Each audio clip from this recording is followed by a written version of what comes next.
I'll start with saying I'm not a clinical psychologist. I don't work directly on clinical or mental health issues. I'm a community environmental psychologist. I work predominantly on community issues, but with the sort of interface between community and environment. And within that sort of transition sits disaster risk reduction, because one of the major aspects of the environments that people interact with is what happens when they turn hazardous.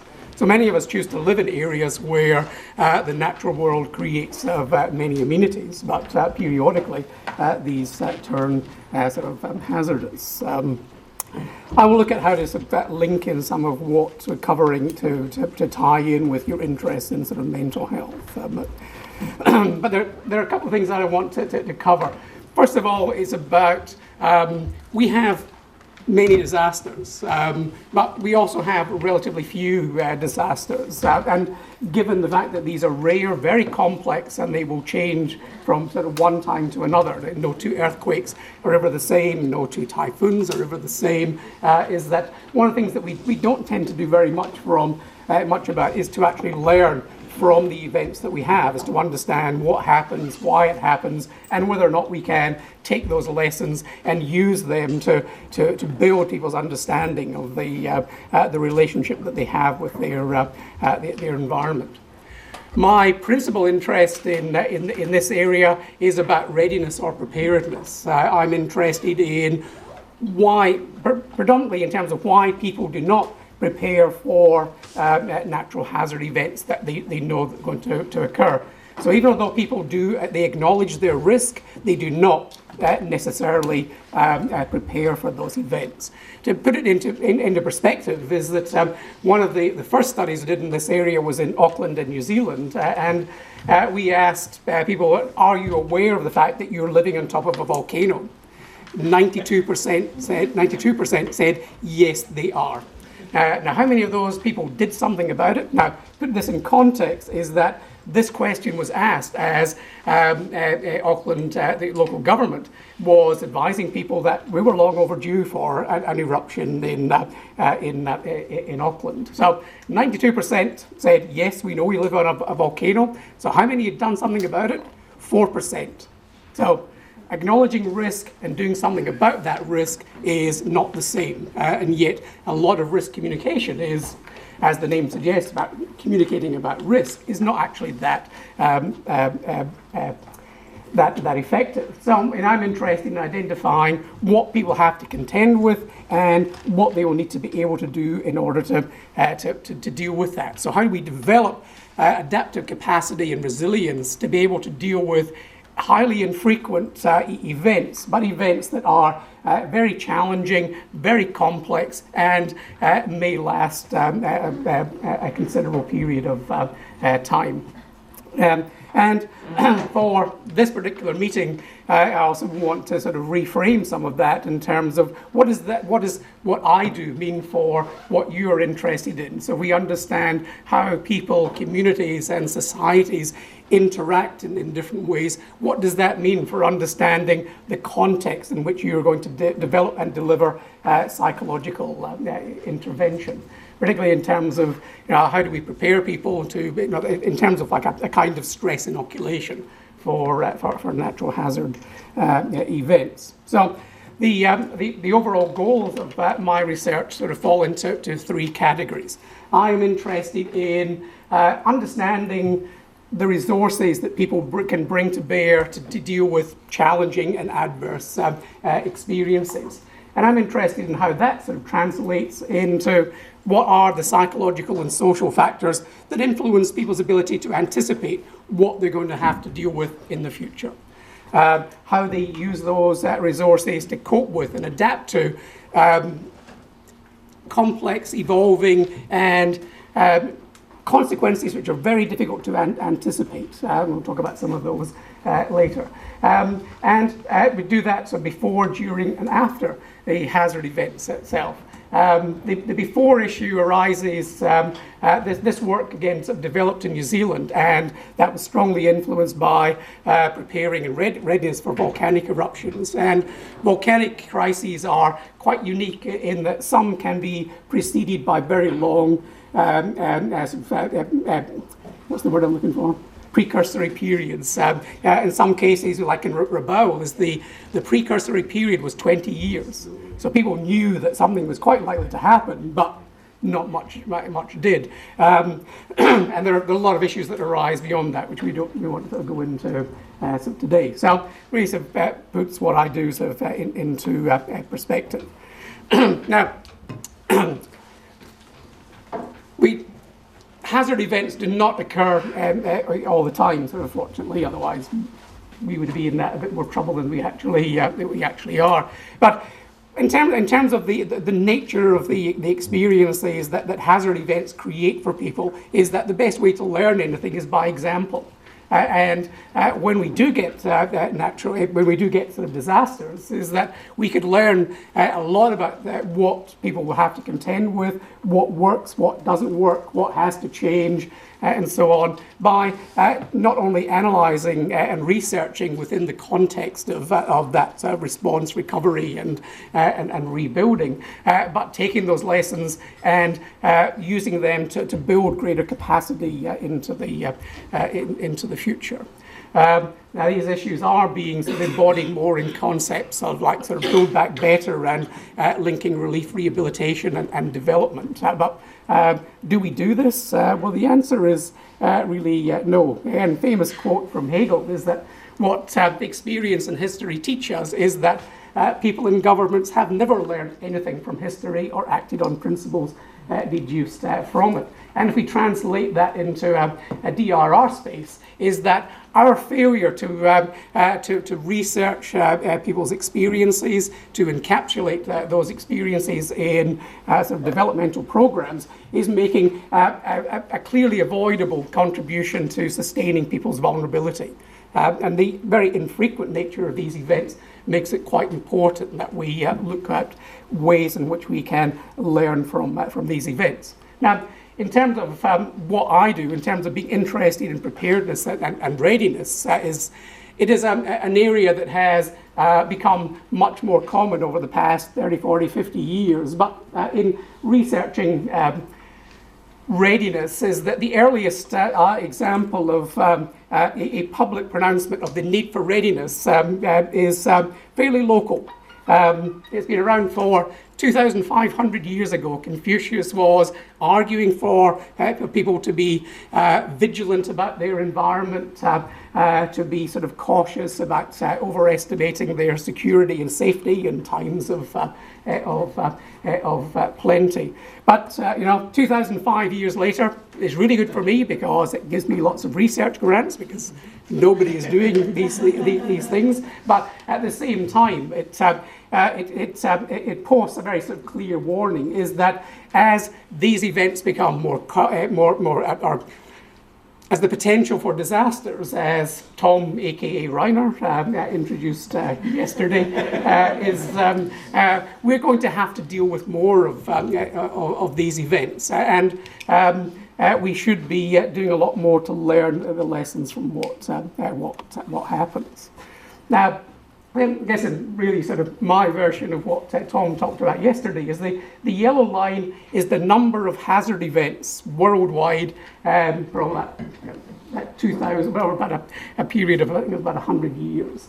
And the red bars are the number of disasters. Now, what is very clear is that certainly the number of hazard events has increased, and this has been sort of predominantly in meteorological and hydrological hazards. So they're linked to climate change, even though it doesn't exist. It's clear. But the key thing is that the number of disasters is far outstripping the increase in the number of hazard events. So it's not that we're getting more. Things like there are not any more earthquakes occurring. They're pretty much sort of stable. We're getting more typhoons, hurricanes. We're getting more storms.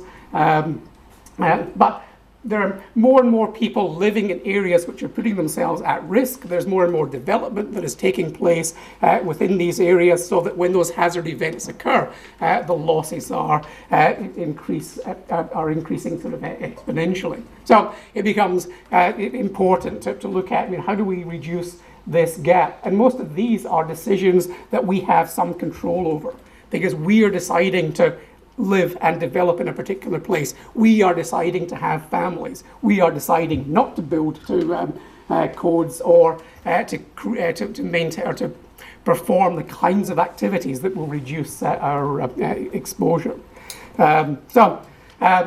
My work is sort of situated in this space, but particularly in terms of preparedness and how we develop people's capacity to adapt and cope, or to cope and adapt with hazard consequences, and how these can be enacted when people face hazard events, particularly to develop capacity to allow people to be able to respond to events rather than having to react to events when they occur. And within the context of learning lessons from these events, is that how do we research disaster response, recovery and rebuilding in ways that will actually allow us to extract important lessons that we can impart to communities that will remain at risk from natural hazards. So that's sort of my interest. In terms of how I would sort of translate to your sort of interest in mental health, is that readiness and preparedness is, if you think of it as sort of stress inoculation, because the more people anticipate what they are going to experience, the easier it is for them to take action to confront those issues or to decide what they're going to do. Preparedness programs are designed to look at ways in which we can mobilize people's capacity to be able to cope with disruption, both immediate disruption and what happens later on. It's again, the more we sort of prepare people, the more we can sort of take steps to reduce the psychological impact of dealing with threatening and challenging events, which will be sort of quite long duration.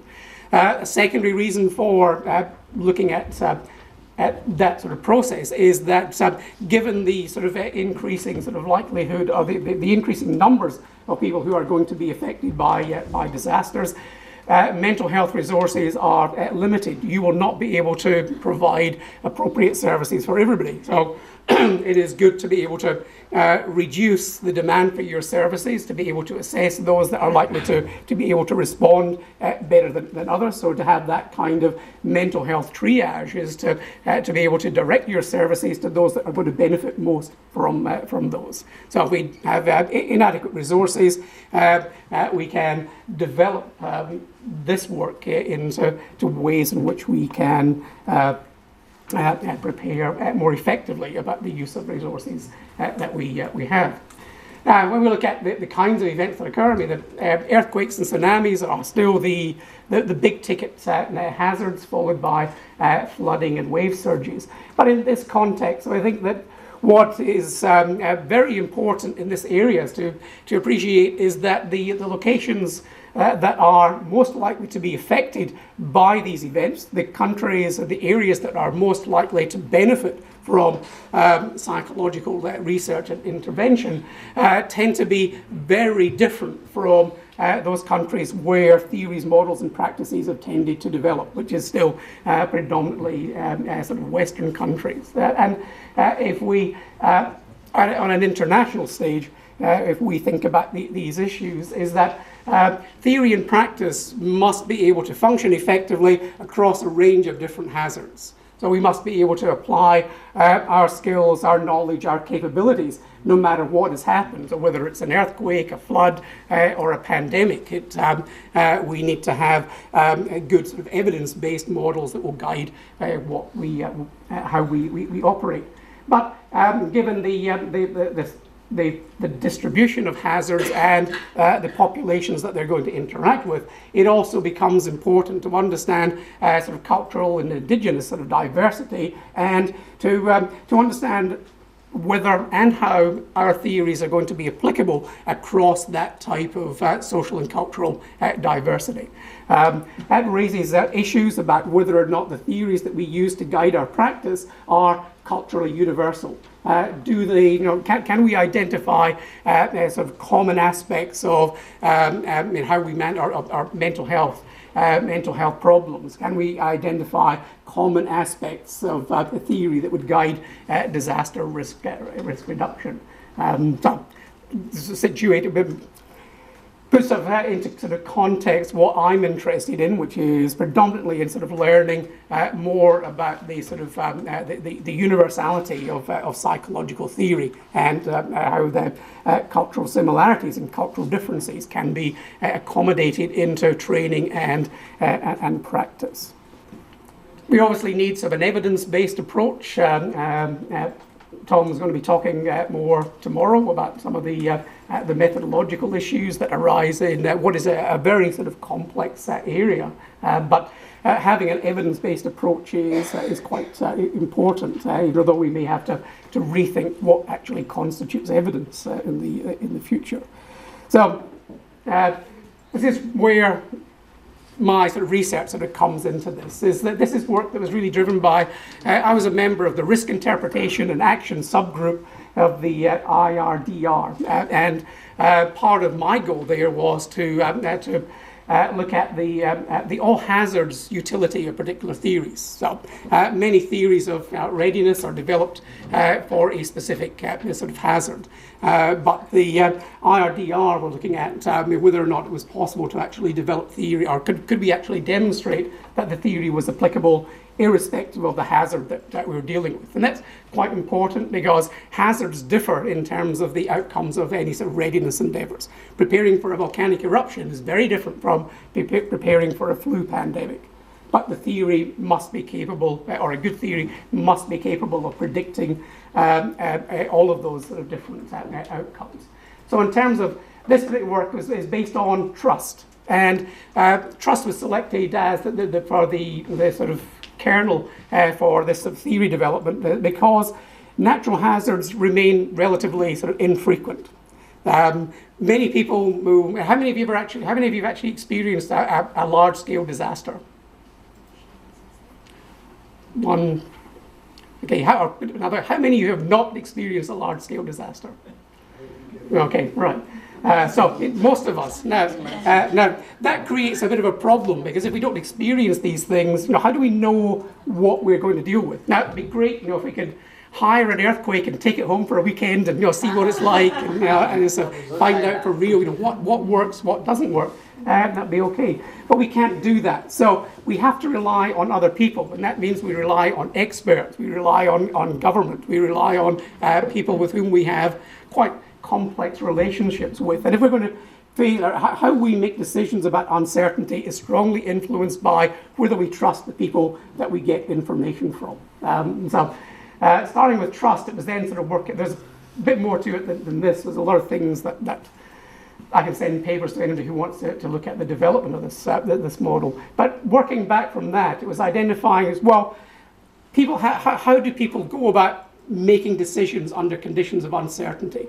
Because they will not know what they know that they're in an earthquake-prone area, but nobody will be able to tell them when it is going to occur, how big it's going to be, how long it's going to last, how it's going to interact with their house or their immediate environment. So it's important that people, we cannot look at how do people construct their understanding of risk. Well, within the risk literature, one of the key determinants of that is talking to other people. When we're faced with uncertainty, the first thing that we do is that we ask people that we know, people that we affiliate with, people that we interact with regularly. So I'll ask you, what do you think about this? And as we talk about that, we build our model of risk. Now that could be, we used to say it's never going to happen, or we can say it's something we need to prepare for. The degree to which people are actively engaged with other people becomes an important predictor of the development of people's risk beliefs. Now, if people are again faced with uncertainty, once people have developed their views about risk and what they think they might do about it, The second variable was sort of collective efficacy. Do people have experience of working together with other people to put these ideas into practice? And again, when we deal with, so formulate risk, translate that into a set of actions, but in many cases, because people do not have access to, again, the infrequent nature of these events, the uncertain nature of these events, is that people in communities are rarely going to have all the resources that they might need, the knowledge or physical resources. And that means that they have to interact with professional sources of that information. And whether or not these actions can be translated into specific actions is a function of whether or not the professional sources, the government, the risk management agencies, provide communities and individuals with what they need, not what they think people want, but what they need. So whether they empower people to act. Now, people formulate risk, formulate their actions, get the resources that they need, then they will trust those sources, and then they move into to actually preparing. I'll leave out the intention bit, and people can ask about that later, but in the interests of time, and that leads to some degrees of readiness. Now, going back, these are common characteristics of any sort of social context. There are a couple of hazard-specific variables within the theory itself, and outcome expectancy. So you're probably familiar with that as psychologists, isn't it? Outcome expectancy is our belief about whether or not whether we believe a particular outcome will arise in a particular circumstance. Positive outcome expectancy is about people believing that if they perform these actions, their safety will increase.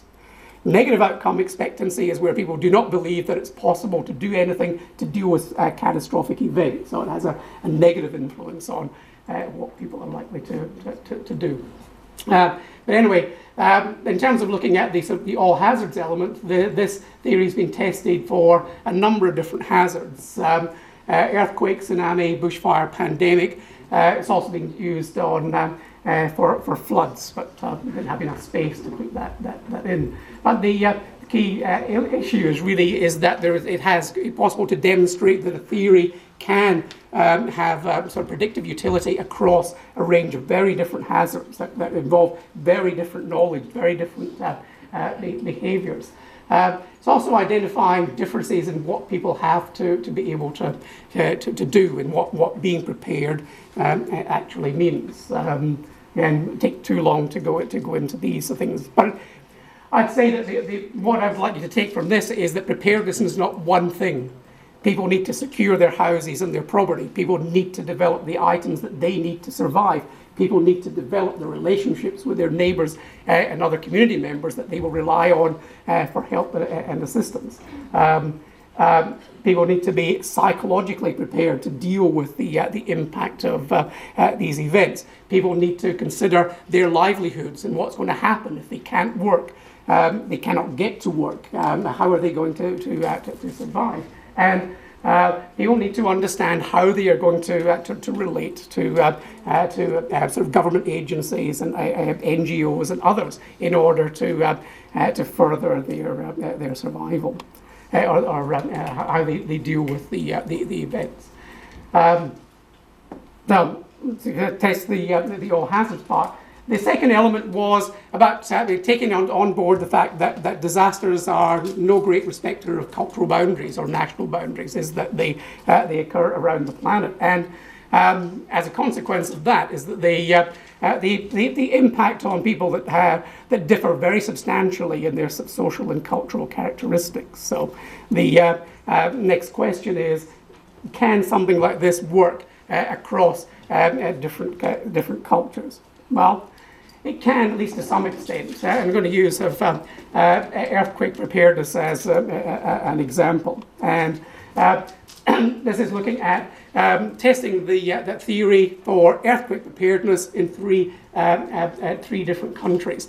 These three countries were selected because of their relative positions on sort of Hofstede's individualism, collectivism scale. Now, the argument is that it would be physically impossible to test a theory in every single country on the planet.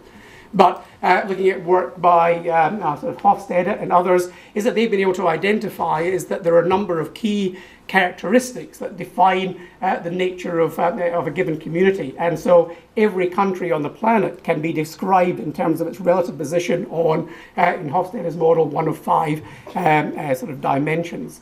Tropinar's another one, but they've developed about 5 or 6 sort of dimensions. But the argument here is that if we can test, on looking at sort of individualism and collectivism, if we can test a theory in a highly individualistic country and a highly collectivistic country, then, and if it works on both extremes, then there's a reasonable assumption to say it's probably going to work sort of in between. So we've got 3 countries, relatively high individualism in the middle, and high collectivism in Taiwan. So the studies were done in Napier, New Zealand, prior to the 2011 Christchurch earthquake. The 1931 Napier earthquake was the last major earthquake in New Zealand. The Taiwanese work was done in Tongsha. Is that my pronunciation correct? Xie. So again, looking at a Hakka population in central Taiwan, and the Japanese work was done in Kyoto. That's not Kyoto, that's Kobe. But I couldn't find an interesting picture of Kyoto that looked disastery. So, that's quite an interesting picture itself, because these are kind of images that are used to change people's negative outcome expectancies. Negative outcome expectancy is where people think earthquakes are too big and catastrophic for anything that I can do to make a difference.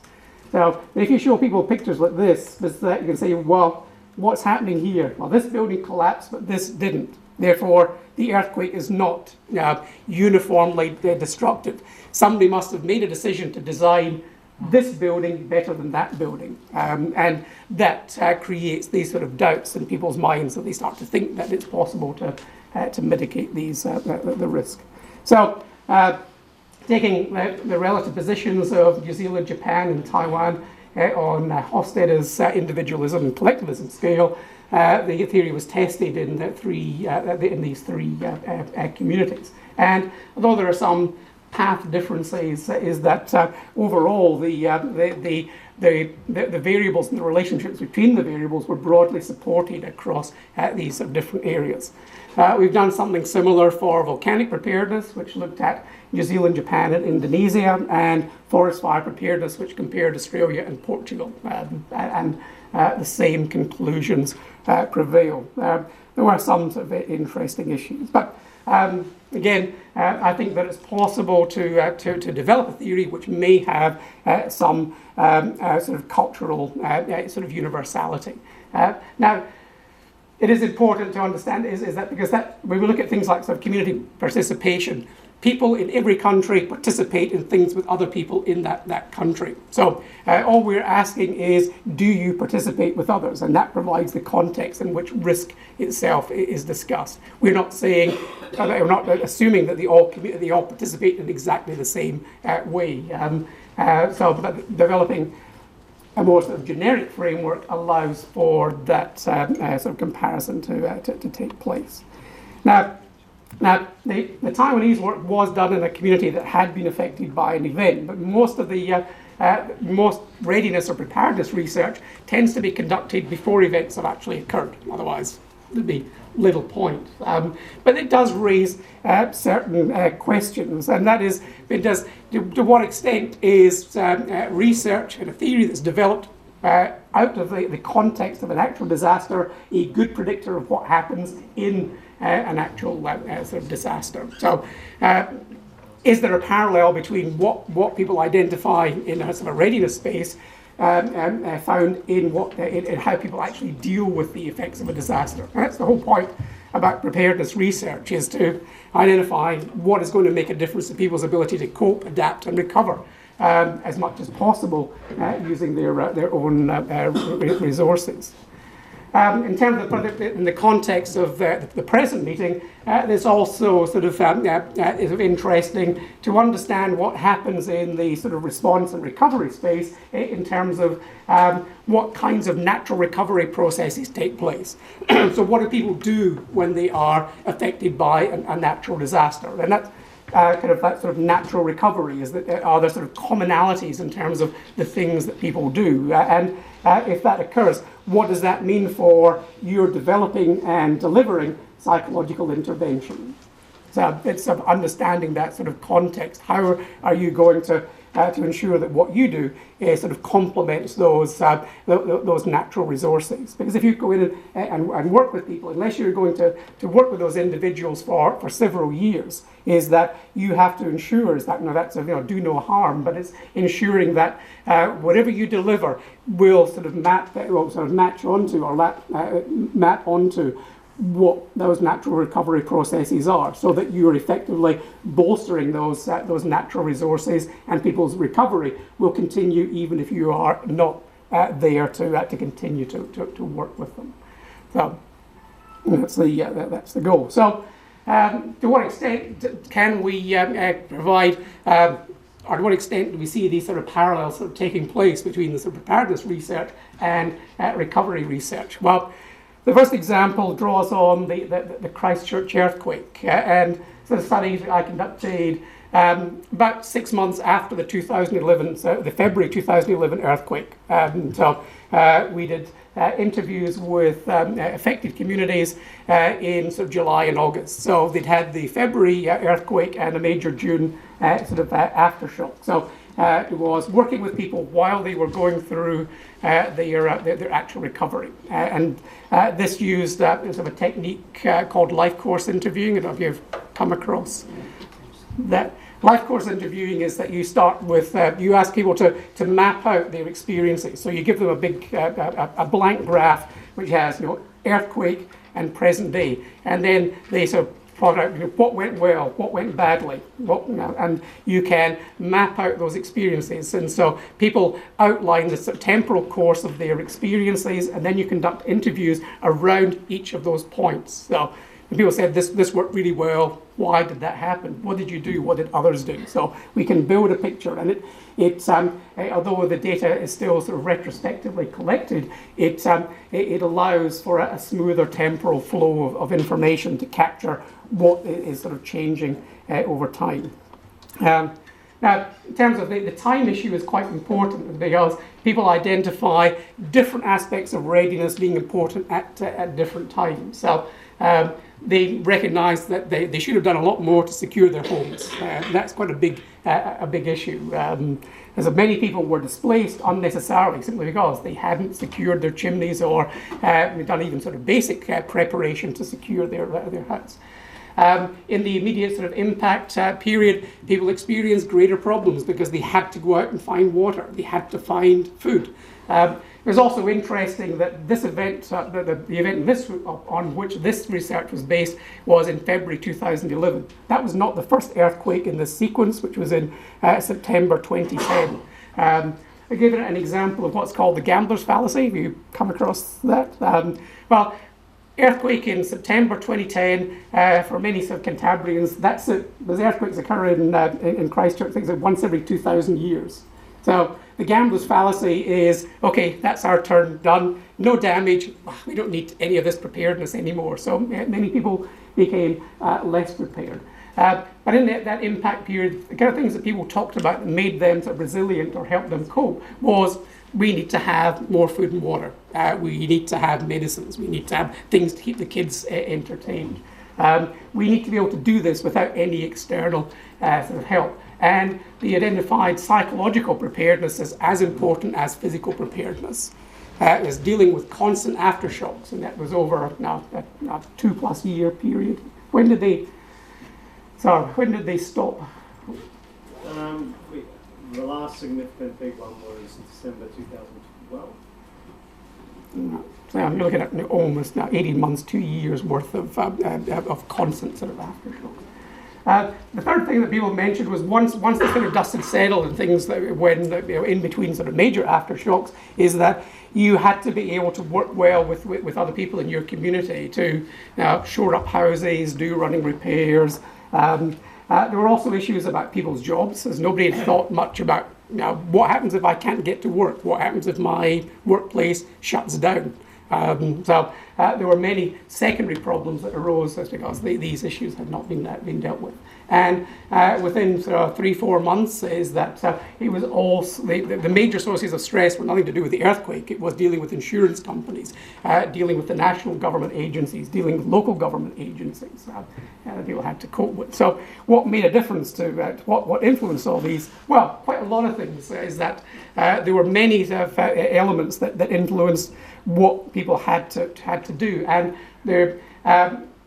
the analysis identified that there were personal, family, community, as well as institutional factors that all sort of interacted, but in different ways, in order to influence what people did. What was important was that people talked about things like the importance of being able to work with other people to resolve local community issues. They talked about the importance of trusting insurance companies, trusting government agencies, trusting the local institutions that were set up. And they talked about how important that to be able to talk with other people was for what they did. So there were parallels between what people sort of identified as predicting how well they could deal with these challenges and the readiness research. So that was the Taiwanese, the New Zealand work. The second example is from the 921 earthquake. Now, the data that was used here is slightly different because it was originally collected by my colleague, Dr. Zhang, to look at post-traumatic growth following this, but we reanalyzed the data to look more at sort of preparedness issues. So that's the epicenter of the 921 earthquake. That house there used to be there, and it took, in 1 minute 58 seconds, it went from there to there. It was a very interesting earthquake because it had vertical and horizontal movements at a level that was not anticipated, and that created damage even in sort of well-designed buildings, simply because nobody really anticipated that the uplift was something like 10 meters in some places. You know, that's so quite big. And damage further afield, as Professor Chen pointed out yesterday. So we're sort of running out of time, as is the way that these things go. Similar kind of issues. There were significant differences between Taiwan and New Zealand in that people didn't tend to talk about themselves so much. They were more sort of embedded in family and community contexts, and that had a more important sort of influence. Many of the characteristics that they talked about was because these the data were collected from a Hakka community, reflected on what's called the Hakka spirit. So there's this sort of cultural collection of factors that create this sort of culturally implicit resilience that were important. The other major difference was the discussion about the importance of how to coexist with a hazardous environment, which was not present in New Zealand. So it was important to live in harmony with nature, to work with nature in terms of how things are done. But again, there was some sort of support for the theory itself. Working with another colleague from Taichung, Professor Lu, looking at an emergent measure of social capital that sort of came out of a village called Hoping in central Taiwan, which is badly affected by the earthquake. And because these people were cut off, is that they sort of had to develop ways of collectively dealing with the consequences of the event and their relative isolation. And so they tended to develop this new type of disaster-specific social capital. Now, in terms of learning from history, then there are questions about what is done to actually sustain this, and can these lessons be sort of picked up from that particular village and applied elsewhere, as given that these elements reflect people, they evolved and derived from people's actual experience of dealing with the consequence of a large earthquake. So it may be important to look at ways in which these capacities can be developed in other communities. So we can learn from experience by looking at a lot of variables that emerge from working with people in a disaster space, and many of these did not appear, but things like self-efficacy and place attachment were not supported in the pre-event analysis. So people don't necessarily see these as important, but when we look at what happens when people are faced with adversity, they become more important. We can also learn from the Taiwanese work in terms of similar kinds of issues and a few others that can be brought into to the fore. So if we learn from experiences, we can look at ways in which we can develop our sort of theories of readiness based on information that's acquired from people who are actually going through a disaster. So it provides a much more accurate and important sort of insight into what is going on.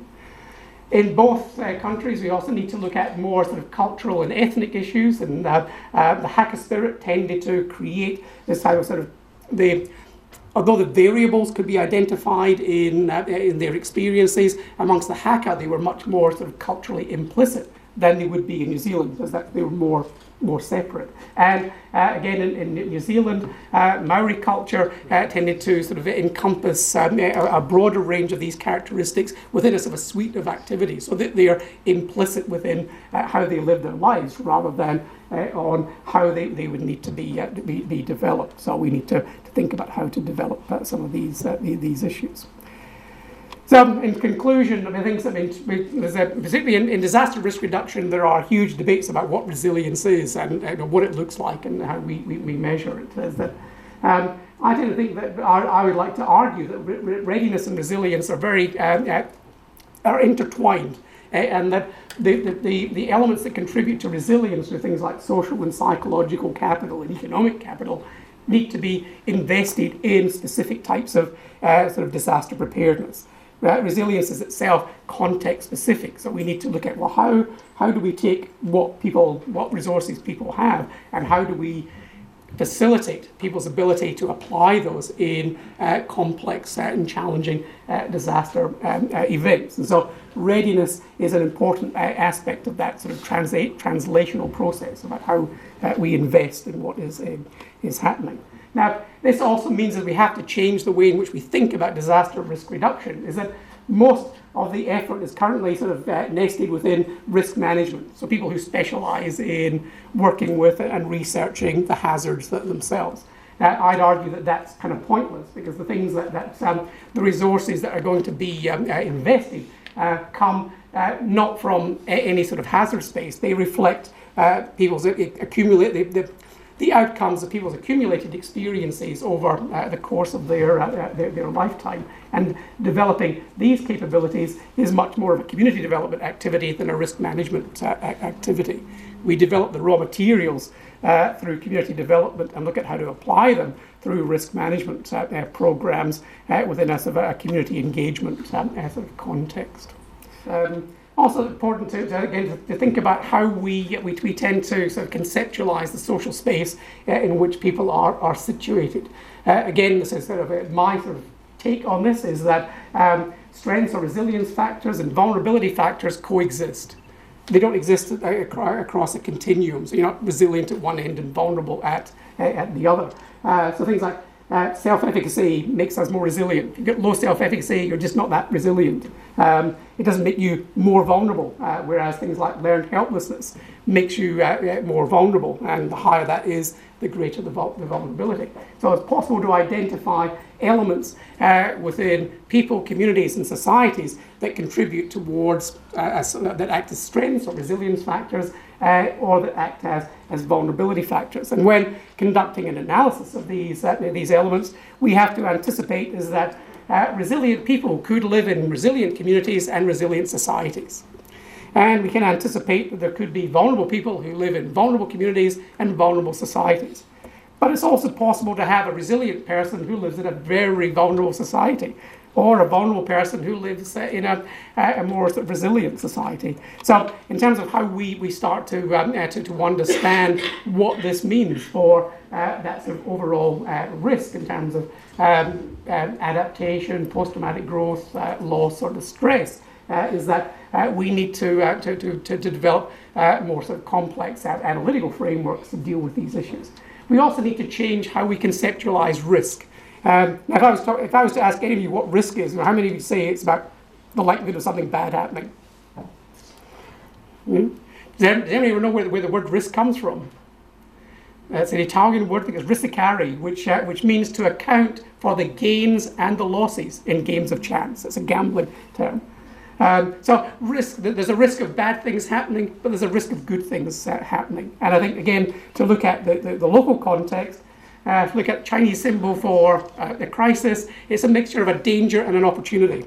Particularly if we're going to adopt things like sort of a Build Back Better framework, is that we need to stop framing our discussion of hazard issues in terms of loss, destruction, and so on, and to accommodate the fact is that we also have opportunities, and those opportunities are to improve people's lives. And Build Back Better, the LRRD concept, is not about just helping people deal with future natural disasters. It's about improving social, economic, and psychological capital that is important in everyday life. So, overall conclusion: if we can demonstrate that a theory has some level of cross-cultural applicability, it means that we can start to collaborate in research, because we have a common theoretical basis for that collaboration. The same for practice.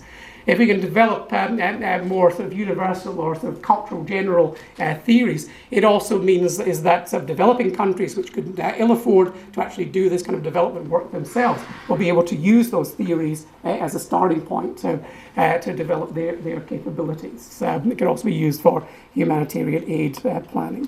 But at the same time, it is also important to understand the cultural differences that exist and how we can learn from those elements. So, in terms of looking at sort of personal, cultural, community characteristics, the Hacker Spirit gave some insights into the way in which particular sort of unique personal characteristics that map onto to things like sort of outcome expectancy. The hacker people that we interviewed have high outcome expectancy because they're used to dealing with typhoons and the impact that typhoons have on their crops. But in a social environment from sort of Indonesia, Taiwan, New Zealand, Japan, Western countries, China, and Taiwan, there are cultural influences that affect the way in which that influence the social space in which we develop our risk management plans and what we do. And the same with looking at in Japan as issues about the concept of chonikai as a means of community government. So, Sheshe, thank you. Thank you, Douglas, for that. So, do we have questions for Douglas? Yes, Elizabeth. Morning, Douglas. That's very interesting. So my question is, when we address a community that just post-disaster event, where should we go first? Because you just explained so many factors that's relating, so where should we start? Thank you. It's always good to start with an easy question. I'm not sure. I think that it would depend very much on the event itself. In terms of how to start, one of the other projects that just finished in Australia has been using social media. We worked with a specially developed Facebook page that was designed specifically to assist communities deal with their response and recovery. And so we've been using that as a way of getting effectively real-time information about the kinds of issues that people were dealing with, how they were resolved, how they were not resolved, and we've been sort of mapping that we're using that to sort of map onto more sort of traditional models of sort of community recovery. And so that's probably quite a good resource that if you have the capabilities to actually to use that. Now that was done in Australia, so it was, and the event was not sufficiently large to destroy the infrastructure required for that kind of sort of communication. But that's a more sort of general point. I'm not sure whether that approach is what you were actually interested in. Okay, thank you. And actually, I have another question. Like in the individual community, they just tend to invest in insurance for preparedness. Do you think it's enough? No, I think again, because that's insurance can often result in people overestimating the degree to which they are protected, but it is never going to. You cannot replace any sort of important family mementos, documents, things through insurance itself. There are issues about whether you can actually sort of rebuild it in the first place. You're better off to protect things before the event. A lot of issues in New Zealand is that it's been really hard to get enough good tradespeople to actually do a good job of rebuilding. So the insurance doesn't necessarily guarantee that your property is going to be rebuilt to the same level. And a lot of the sort of preparedness work the costs of preparedness are actually sort of relatively low, and what is often needed is more guidance about assessing and being able to introduce the right kinds of sort of measures to ensure that houses are going to be relatively stable. And securing property in the first place is very important. Whether you're insured or not, if your house collapses, if an earthquake, there's a pretty good chance you're going to be killed because you happen to be in it when it collapses on top of you. So protecting your life is very important. But things like in Christchurch, what people said is that having to move out of the house was a problem because you then had to pack up the stuff, you and the kids go and live in a tent or with somebody else, then that was a bit inconvenient. If people prepare their houses, they're creating the foundations for their resilience, because you have a stable dwelling that is going to offer you protection. You are going to stay in your community. You are going to be able to work with your neighbours and other members of your community. You are going to be able to start to rebuild your local economy because you'll be doing things in those areas. You have ready access to known social support and so on. So preparing the house is very important. And that means a lot of the people we interviewed who'd lost their houses, it was just for the sake of a few nails and things, well, a bit more than that. But it was things that could be quite readily resolved that made for a very complex recovery. And for a lot of things, again, the issues about repairs and how easy it was to instigate those repairs. And yet, when people do anything, they tend to be they may store food and water, but they very rarely actually look at securing the structural integrity of their house. And it is often not that expensive to provide enough to ensure that it will remain relatively intact and inhabitable for a reasonable length of time. If you just allow me to give comments on the first question, what's the answer, if I could share a bit of Indian experience, like how do we start? Like I need to work on the community issues in disaster as part of my research area. So when you see we have to start like in the phase of disaster preparedness, a lot of training with the systems which functions in a disaster, the training for the teachers, the training for the health worker, the training for the doctors, accommodating disaster preparedness in the school curriculum, accommodating the same disaster preparedness with the administrator, all the administrative training institute at state and central level.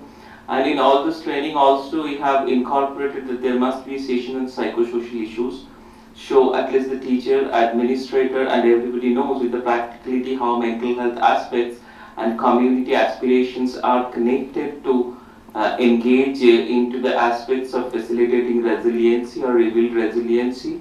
So the issue is now more at the level of putting it to the people, and a lot of SMS service before any rains or cyclone issue in particular region of India, and a lot of remote sensing data is being shared with the vulnerable population like fishing community who has to go out, and the ham radio has started.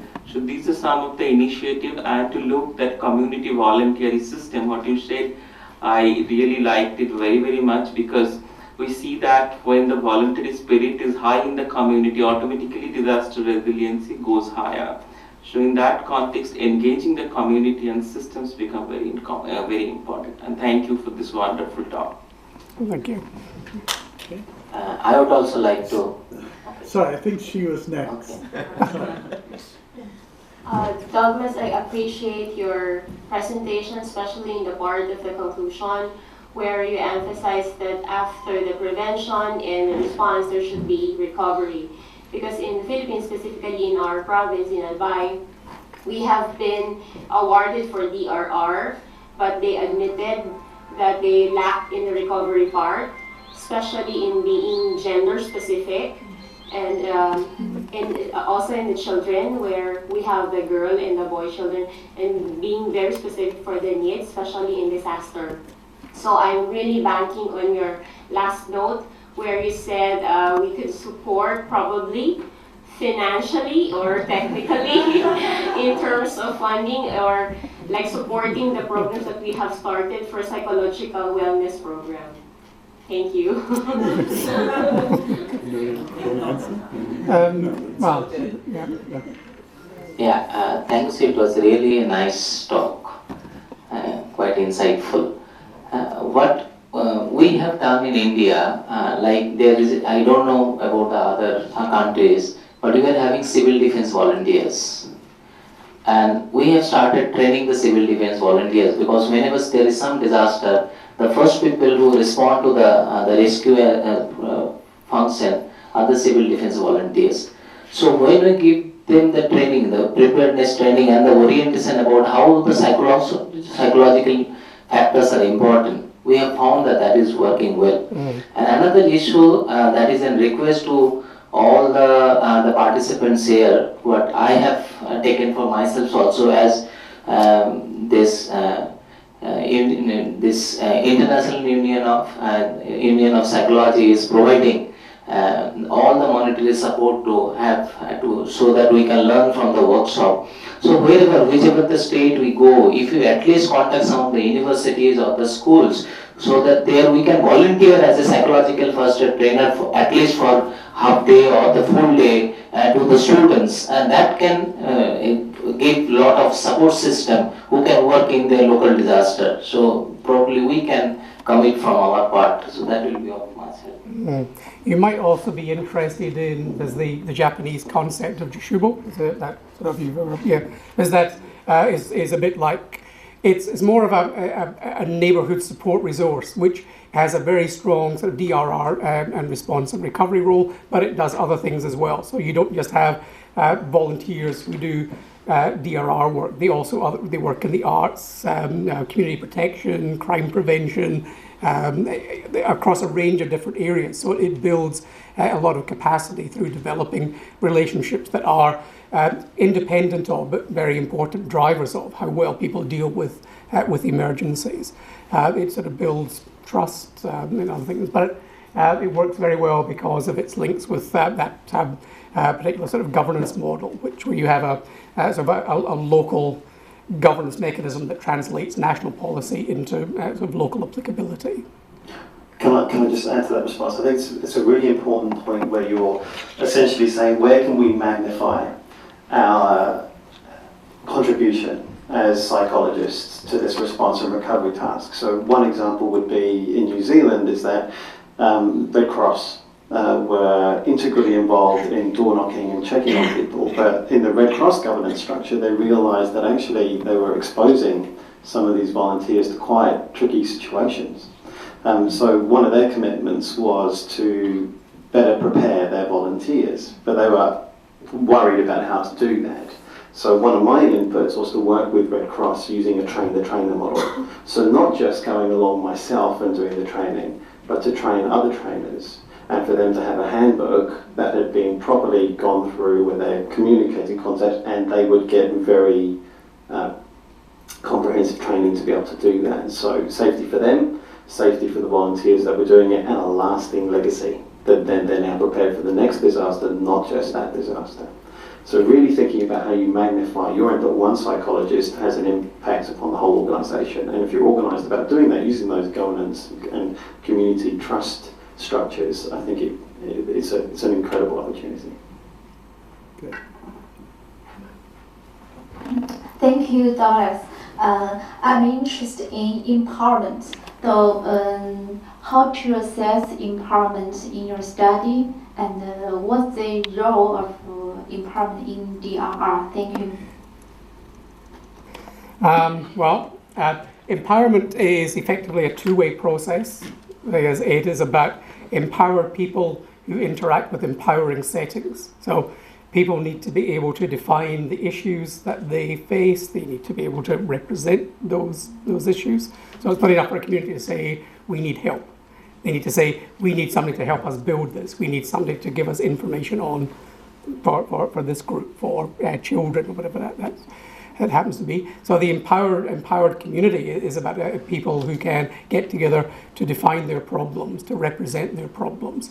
And empowering settings come from the sort of agency side, as that is in their ability to actually meet the needs that people have, rather than just provide general information.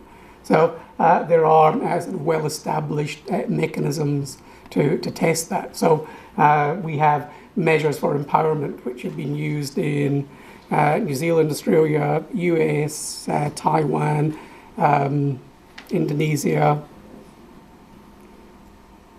where else? Portugal. So I think that so it'd be possible for you to have a measure that you could probably use, and Thailand as well. But part of the overall goal of the research is to look more how can we develop those measures more effectively through collaborative research. So what would work well in China or Taiwan or in Thailand may be sort of quite different. So we need to do more work to look at how we would actually develop models that or measures that have that greater applicability. There's a lot of cultural factors, things like this. Again, looking at sort of the hacker, they have that sort of cultural suite of capabilities which are quite unique to them, and there may be some others that we could look at. So we have a measure which has been subjected to face validity and statistical assessment in many different countries, but what I would like to see is more sort of collaboration on how we would actually develop more culturally specific measures of each of those variables, and what we can learn through that comparative process. Any other questions? Hi, Douglas. We're talking about cross-cultural perspectives here, and even though your measures there somehow says that it's almost the same, right? The result of your test. But is there anything that is very much innate very much unique in your study about the societal perspectives in Taiwan, in New Zealand, or in Japan that is, when you hear these countries, you would realize that, oh, this kind of perspective is very much Japanese, or very much Taiwanese, or very much Kiwi. So could you tell us something about that? Well, I think this summarizes what those unique characteristics are. So when the model sort of so when looking at these variables, so they're quite sort of generic. They're capturing aspects of people's lives that reflect people's accumulated experiences. But the variables themselves do not inquire about how do people participate, how did people develop their sense of collective efficacy, or how they are empowered. Is that the answers to those questions come understanding more about how these sort of more sort of culture-specific mechanisms influence what is happening. So things like in the hacker spirit is because that represents a cluster of items that are constantly present and culturally implicit within that particular population. In New Zealand, people had to decide, I'm going to spend time talking with you and decide, are we going to work together on a project? That was not the case with the hacker population. When we did this work in Thailand after the 2004 tsunami, that was the measure of collective efficacy had a zero was that I will not do anything with other people, to 7 I'll do lots. And in Thailand they couldn't accept that. They could not accept that people would do nothing. So we had to reframe that so that there would be people might do a little with other people or a lot with other people, but you could not do nothing. They could not understand how people would not work together with others. So, but within that is then a need to look at how do we sort of unpack some of those issues, and how do we look at how to recreate those benefits. So for most of my work, because I start with a Western perspective and then look at what we learn elsewhere, it's about sort of unpacking those sort of cultural characteristics to identify what is in there. But I need to work more with people who have that sort of cultural expertise to understand how these actually function together, and can we actually look at how to model those kinds of relationships in other countries. Because in most Western countries is that each of these variables represents people making specific choices about what they want to do. So from a research perspective, the interest is more on identifying what is similar and what is different and why, but to translate that more into, or to look at how we can optimize how we learn lessons from that, is that it's about working with people in these communities to look at what they do and how they function, and often looking at sort of different ways of understanding how that happens.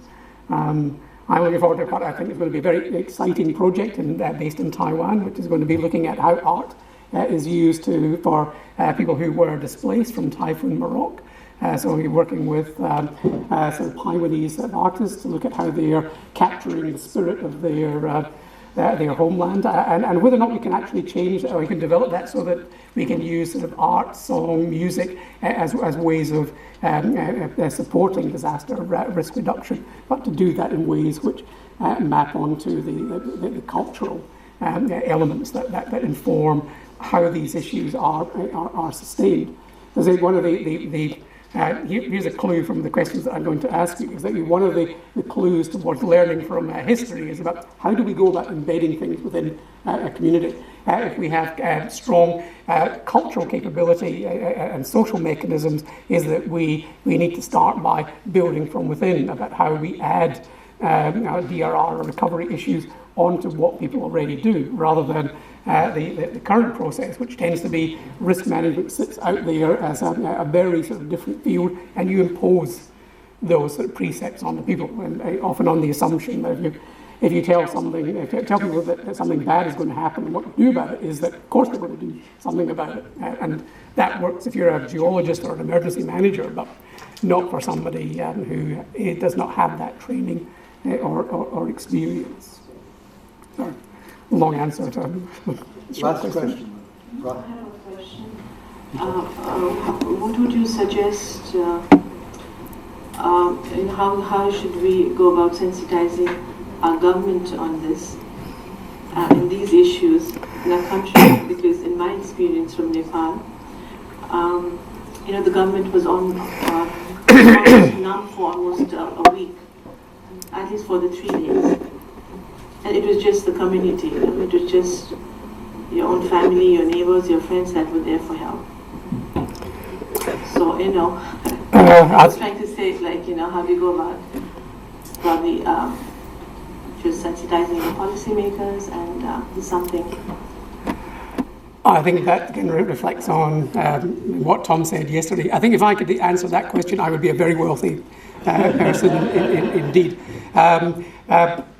The getting into that sort of policy sphere is very difficult. I don't know what it's like in Nepal, but certainly in Australia and New Zealand, is that politicians really don't like to do anything that's about bad things happening to people. I've actually sort of working with a student that's based at SARMS University who's from Nepal, and we are looking at that, redeveloping this kind of model for Nepal. So, you're welcome. First of all, let's thank Douglas for a wonderful presentation. Thank you.